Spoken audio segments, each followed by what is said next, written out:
Assalamualaikum warahmatullahi wabarakatuh. Waalaikumsalam.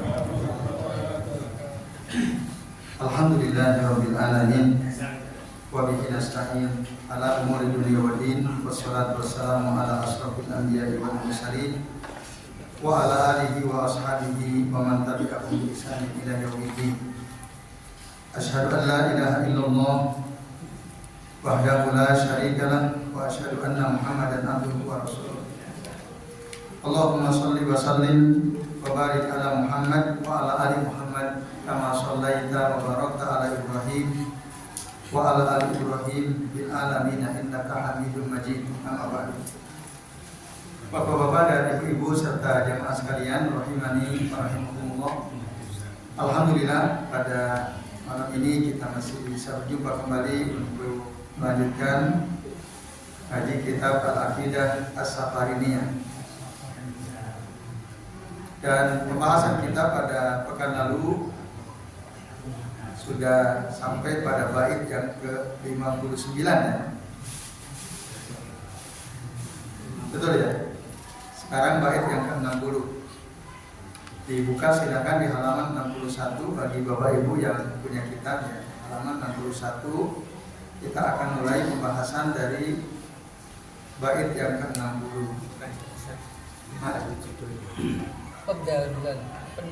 Pendahuluannya. Ya sudah diterangkan secara ringkas ya. Bab tentang perbuatan makhluk. Kemarin kita sudah jelaskan bahwa yang tepat sebenarnya bukan al-af'al al-makhluk, tapi al-asya al-makhluk. Itu judul yang tepat menurut keterangan dari para ulama ya, termasuk dari catatan Syekh Abu Muhammad Ashraf bin Abdul Maksud, Syekh Fauzan, termasuk Syekh Ibnu Utsaimin. Jadi yang lebih pas itu al-asya al-makhluk. Jadi segala sesuatu selain Allah adalah makhluk. Apa sebab kemarin? Karena kalau dikatakan fil af'al al-makhluk, nanti orang mengira perbuatan Allah juga dianggap makhluk. Nah, jadi kalau pilihan katanya al-af'al itu ada kemungkinan perbuatan Allah juga dianggap makhluk. Dan tentu ini adalah keliru karena perbuatan Allah itu bukan makhluk. Laisa makhluk. Jadi kalau al-asya itu lebih pas.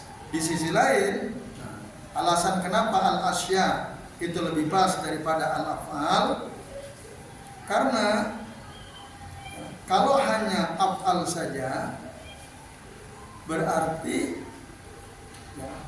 zat, zaman, makan, tempat selain perbuatan berarti bukan makhluk kalau menggunakan kata af'al. Tapi kalau menggunakan kata al-asya itu mencakup banyak hal, bukan hanya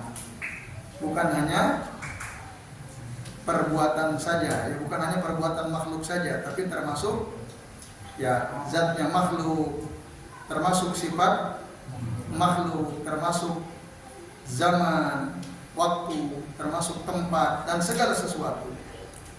Nah, itu semua adalah makhluk. Nah, selain Allah semuanya makhluk. Itu ya kemarin ya.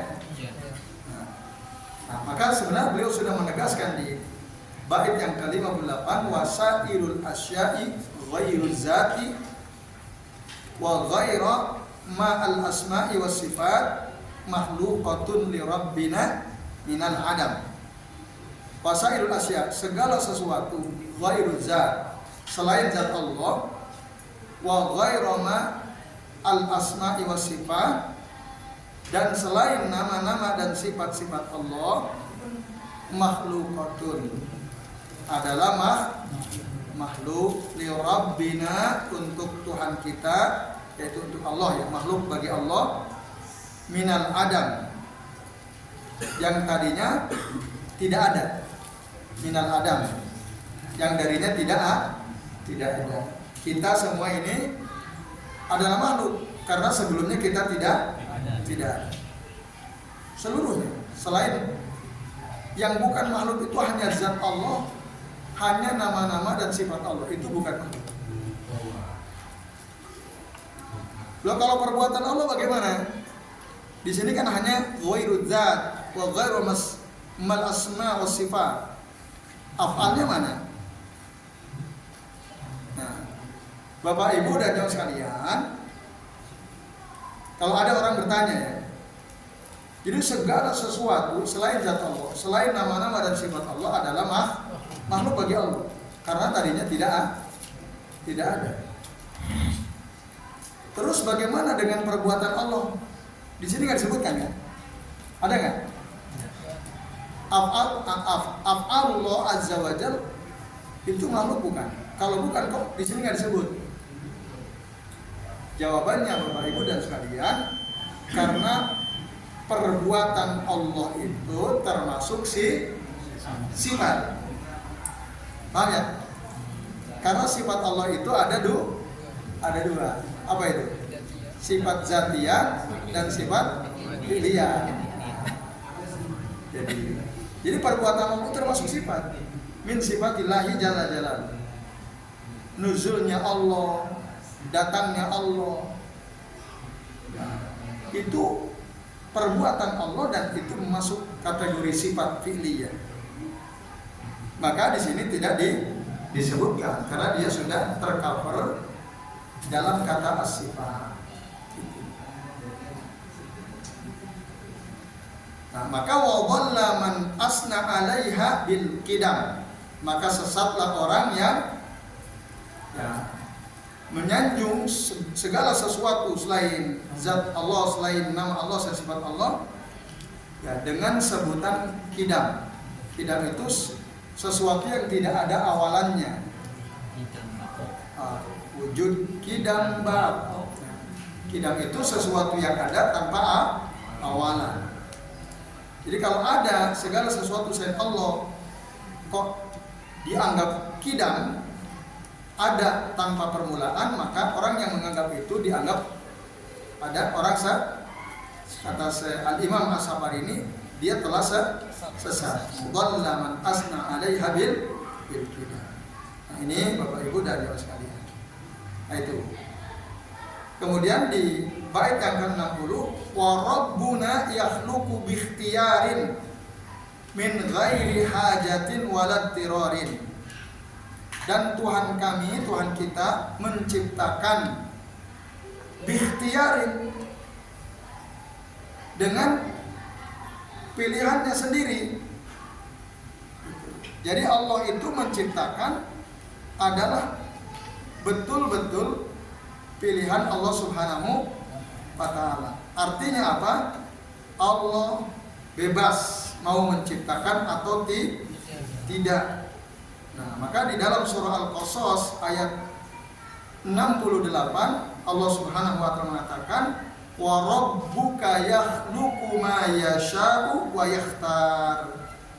Dan Tuhanmu Allah menciptakan ma yasha, sesuai dengan kehendaknya, wa yakhtar, sesuai dengan pilihannya. Ya terserah Allah menciptakan atau tidak. Gitu. Terserah Allah juga mau menentukan mana tempat paling mulia di atas muka bumi ini. Kapan waktu paling mulia dari 1 tahun ini? Apa bulan yang paling agung di antara 12 bulan dalam 1 tahun? Siapa manusia yang Allah pilih untuk menjadi nabi dan rasulnya? Itu pilihan siapa? Allah. Hak prerogatif Allah Subhanahu wa ta'ala. Terpaksa atau tidak? Tidak. Apakah Allah butuh itu? Tidak. Min ghairi hajatin. Allah nggak butuh. Allah itu bebas saja. Allah menentukan. Walad tirar, dan juga Allah tidak terpaksa. Nah, ini Bapak Ibu dan jamaah sekalian, azan ya Allah. Jadi semuanya apa yang Allah ciptakan terserah Allah, bukan karena Allah butuh. Enggak, Allah sama sekali tidak butuh kepada kita. Allah juga tidak terpaksa menciptakan apapun. Allah itu fa'alul lima yuri, akan mengerjakan apa saja yang Allah inginkan, seperti yang diterangkan dalam surah Al-Buruj ayat 16. Nah, ini maka Allah itu tidak dipaksa untuk melakukan apapun. Allah melakukan atau menciptakan apapun sesuai dengan keinginan dan kehendaknya sendiri. Itu Bapak Ibu sekalian. Nah, ini adalah akidah Ahlussunnah wal Jamaah ya. Allah nggak butuh tuh kepada makhluk. Allah ciptakan ini para rasul misalnya untuk menolong Allah, bukan untuk membantu Allah, tidak. Allah tidak butuh ya. Allah wa huwa ghaniyun anhum wa ghaniyun an kulli syai'in. Allah tidak butuh kepada apapun. Yang terjadi justru wa kullu syai'in muhtajun ilallah. Yang ada justru segala sesuatu butuh kepada Allah Jalla Jalaluh. Maka di dalam Al-Quran surah Az-Zariyat ayat 56 sampai 58 Allah tegaskan bahwa Allah itu gak butuh kepada apapun. Allah mengatakan wa ma khalaqtul jinna wal insa illa liya'budun, dan tidaklah aku ciptakan jin dan manusia kecuali untuk beribadah kepadaku, untuk mentauhidkan aku. Itu bukan Allah butuh. Ma uridu minhum min rizkin, aku tidak menginginkan dari mereka rezeki. Wa ma uridu an yutimuni, dan aku juga tidak menginginkan supaya diberi makan oleh mereka, supaya mereka memberi makan kepadaku, tidak. Innallaha huwar razzaqu dzul quwwatil matin, sesungguhnya Allah lah zat yang maha pemberi rezeki, yang memiliki kekuatan yang kokoh. Dalam surah Fatir ayat 15 Allah katakan ya ayyuhan nas, wahai sekalian manusia, antumul fuqara'u ilallah, kalian semua butuh kepada Allah. Wallahu huwal ghaniyyul hamid, dan Allah itu maha kaya dan maha terpuji. Allah enggak butuh. Nah, ini Bapak Ibu sekalian, jadi Allah itu menciptakan berdasarkan pilihannya tanpa butuh, tanpa ada kebutuhan. Walat tirar juga, dan tidak terpaksa. Melainkan apa? Allah menciptakan segala sesuatu lima sholihi ibadihi, untuk kemaslahatan hamba-hambanya. Wa khalaqaha, dan Allah menciptakan semuanya lihikmatin, untuk suatu hikmah, bukan karena Allah butuh. Ini perlu Bapak Ibu kita pahami bersama-sama ya. Allah menciptakan apapun bukan karena Allah butuh, tapi Allah menciptakan segala sesuatu untuk kemaslahatan hambanya. Tentu ada hikmah di balik setiap ciptaan Allah Subhanahu wa taala. Ya, baik Bapak Ibu, ini sudah waktu Isya ya. Ya, kita azan Isya dulu, nanti kita lanjutkan lagi sambil menunggu. Silakan Pak Tri atau siapa yang bertugas, monggo. Muadzin dan sedikit lagi. Nah, sekarang di bait yang ke-61 Bapak sekalian, qala al-muallif rahimahullah, berkata al-Imam Asy-Syafi'i, semoga Allah merahmati beliau, lakinnahu la yakhluqul khalqa suda kama ata fin nafsi fattabi'il huda. Akan tetapi Allah la yakhluqu, tidak menciptakan al-khalqa makhluk sudah itu sia-sia tanpa hikmah. Jadi Allah tidak menciptakan makhluk sia-sia tanpa hikmah. Artinya apa Bapak Ibu? Artinya semua apa saja yang Allah ciptakan itu pasti ada hikmah. Apapun ya. Hewan, tumbuhan, pohon, manusia, air, api, dan lain sebagainya, itu pasti ada hikmahnya. Apa itu? Nah, pohon-pohon yang semak-semak belukar gitu ya, yang ilalang, menurut kita nggak ada manfaatnya karena kita belum tahu kan. Nah ternyata kalau orang sudah meneliti, ada sesuatu yang menurut kita ini hanya ngotorin halaman rumah saja, ternyata itu ada khasiatnya, jadi obat dan seterusnya. Jadi ingat itu, tidak ada satupun yang Allah ciptakan sia-sia. Apapun ya, Bapak Ibu, bahkan termasuk hewan tengu gitu ya misalnya, itu jangan dikira nggak ada hikmahnya, pasti ada. Nah ini, cuman banyak hal yang kita nggak nyampe gitu ya. Nah ini, kenapa? Karena tadi Allah tidak menciptakan segala sesuatu sia-sia.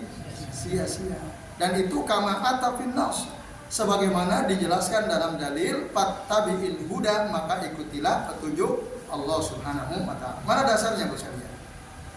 Satu misalnya, dalilnya disebutkan dalam surah Al-Mu'minun ayat 115. Allah Subhanahu wa taala berfirman, apa hasibtum annama khalaqnakum abasa wa annakum ilaina la turja'un? Apakah kalian mengira bahwa sesungguhnya kami ciptakan kalian itu sia-sia? Wa annakum ilaina la turja'un, apakah kalian tidak akan dikembalikan kepada kami? Jawabannya apa kira-kira? Ya tentu saja tidak demikian. Ini namanya istifham, ya, kata tanya yang fungsinya untuk mengingkari. Kalau ada orang mengira Allah ciptakan kita itu sia-sia, nah itu nggak benar. Allah ciptakan kita dengan hikmah, tidak sia-sia. Makanya Allah akan mengembalikan kita semua para hamba ini kepada Allah. Kelak nanti akan dihisab, dibangkitkan kembali untuk dihisab seluruh apa yang sudah dia kerjakan di atas muka bumi ini. Nah, dalam surah Al-Qiyamah ayat 36 Allah mengatakan ayahsabul insanu an yutraka suda. Apakah manusia itu mengira bahwa mereka akan ditinggalkan begitu saja tanpa hikmah? Nah, ini juga al-istifham al-ingkari, ya, kata tanya yang tujuannya untuk mengingkari. Tidak demikian, tidak seperti perkiraan atau dugaan orang. Ya, sebagian orang di mana kita diciptakan itu sia-sia, tidak demikian.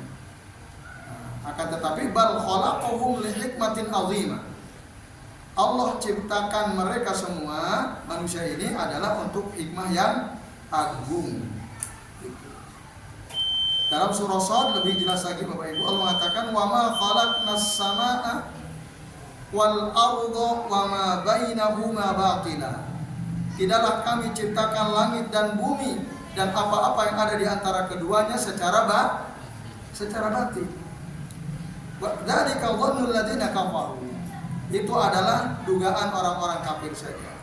Fawailul lil ladzina kafaru minan nar. Maka celakalah orang-orang kafir itu yang mengira apa yang Allah ciptakan itu batil gitu ya.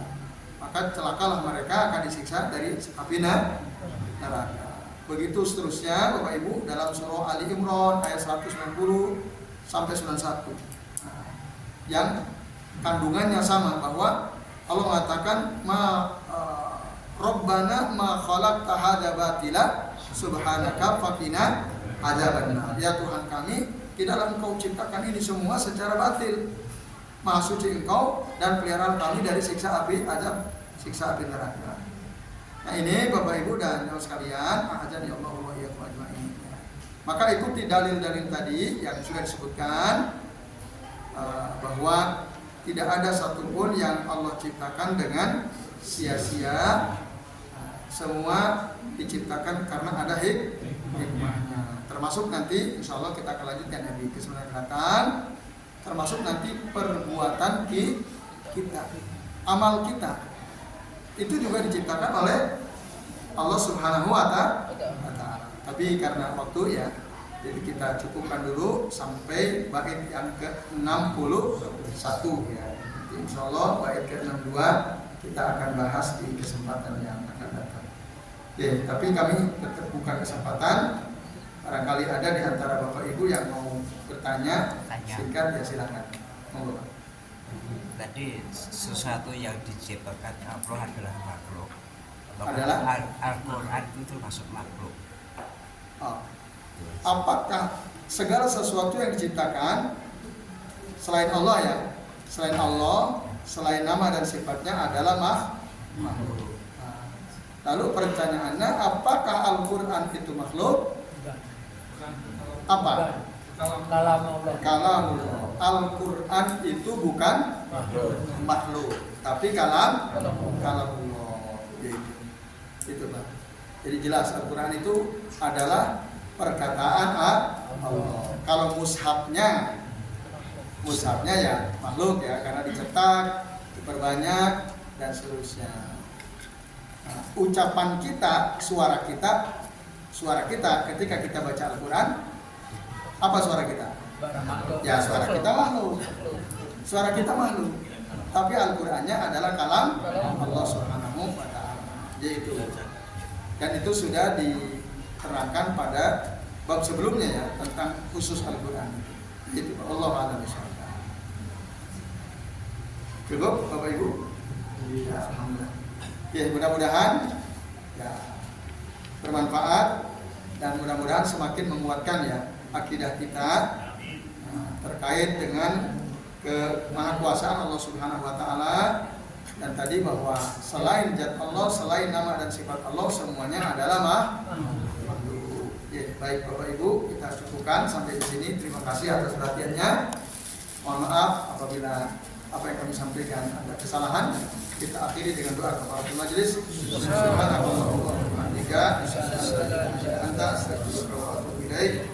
Wassallallahu ala Muhammadin wa ala alihi wa sahbihi wa baraka wa sallam alaihi ajma'in. Billahi taufiq wal hidayah. Wassalamualaikum warahmatullahi wabarakatuh.